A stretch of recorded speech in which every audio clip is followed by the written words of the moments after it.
Dinas Tata Ruang Kota Makassar segera menyelesaikan rencana rinci tata ruang yang saat ini sudah masuk ke dalam tahap akhir. Oleh sebab itu, Dinas Tata Ruang mengadakan konsultasi publik dengan melibatkan pihak-pihak yang berkepentingan. Kepala Dinas Tata Ruang Kota Makassar, Fahyudin Yusuf mengungkapkan bahwa dalam konsultasi publik ini, pihak RT dan RW dilibatkan karena mereka adalah pihak yang paling paham dengan landscape wilayah setempat. Menurut Fahyudin Yusuf, salah satu alasan diperlukannya rencana rinci tata ruang karena akan dijadikan acuan operasional dalam pemanfaatan serta pengendalian pemanfaatan ruang termasuk untuk memberi izin membangun.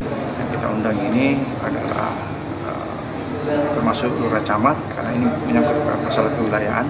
Jadi mudah-mudahan ini pelaksanaan kegiatan EDTR ini bisa berjalan dengan baik sehingga para investasi yang masuk ke Makassar ini bisa lihat bagaimana perkembangan untuk kegiatan rencana detail tata ruang Kota Makassar.